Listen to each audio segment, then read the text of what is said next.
सूर्यपुत्र कर्ण। जन्म से मृत्यु तक वीरता की अमर गाथा यह कहानी है उस महावीर की, जिसे जन्म से ही नियति ने कठिनाइयों के जाल में फंसा दिया, लेकिन उसने अपने साहस, परिश्रम और दानशीलता से अमृतत्व प्राप्त किया। यह गाथा है सूर्यपुत्र कर्ण की, जो न्याय और कर्तव्य के मार्ग पर चलते हुए जीवन भर संघर्ष करते रहे। कुंती को महर्षि दुर्वासा से एक वरदान प्राप्त था कि वे किसी भी देवता का आह्वान कर संतान प्राप्त कर सकती है। एक दिन उन्होंने सूर्यदेव को आह्वान किया और एक दिव्य तेजस्वी बालक प्रकट हुआ। वह स्वर्ण कवच और कुंडल धारण किए हुए था, लेकिन कुंती विवाह से पूर्व इस संतान को स्वीकार नहीं कर सकती थी। इसलिए उन्होंने भारी मन से उसे एक लकड़ी की पेटी में रखकर नदी में प्रवाहित कर दिया। वह बालक गंगा की लहरों में बहता हुआ अधिरथ नामक सारथी को मिला। अधिरथ और उनकी पत्नी राधा ने उसे अपने पुत्र के रूप में स्वीकार किया और उसका नाम कर्ण रखा। कर्ण बड़ा होकर पराक्रमी बना, लेकिन समाज ने हमेशा उसे सूतपुत्र कहकर अपमानित किया। कर्ण का सपना था कि वह एक महान धनुर्धर बने, लेकिन जब वह गुरु द्रोण के पास शिक्षा लेने पहुंचे तो उन्होंने यह कहकर मना कर दिया कि वे केवल क्षत्रियों को शिक्षा देते हैं। यह सुनकर कर्ण का हृदय दुखी हो गया, लेकिन उसने हार नहीं मानी। कर्ण ने ब्राह्मण का वेश धारण किया और भगवान परशुराम से धनुर्विद्या सीखने लगे।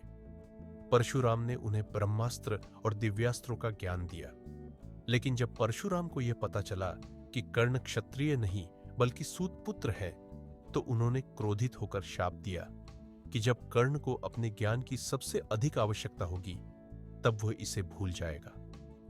एक दिन जब द्रौपदी का स्वयंवर हुआ तो कर्ण ने भी धनुष उठाने की इच्छा जताई, लेकिन द्रौपदी ने सूतपुत्र कहकर उनका अपमान किया और उन्हें स्वयंवर में भाग लेने से रोक दिया।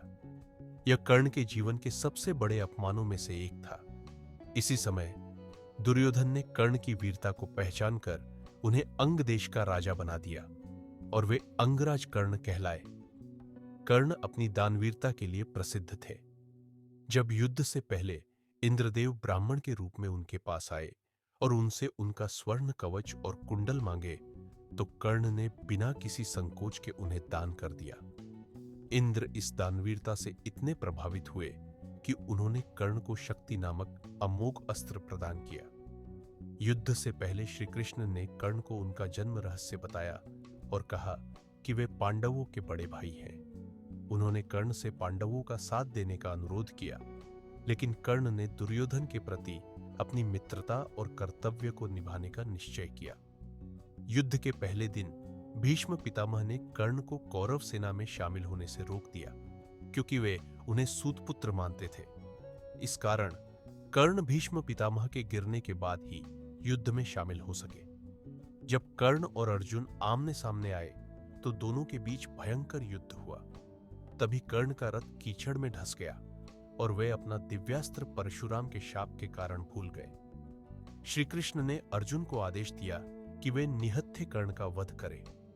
अर्जुन ने भगवान की आज्ञा मानकर कर्ण पर अंतिम प्रहार किया। युद्ध भूमि में पड़े कर्ण ने अपने अंतिम क्षणों में भी दान देना नहीं छोड़ा।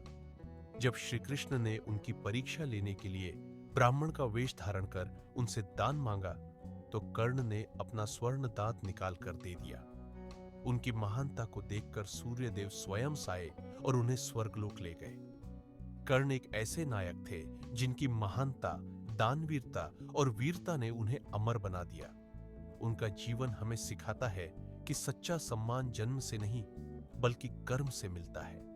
अगर आपको वीडियो पसंद आया तो चैनल को सब्सक्राइब करें और कमेंट में जय श्री कृष्ण लिखें।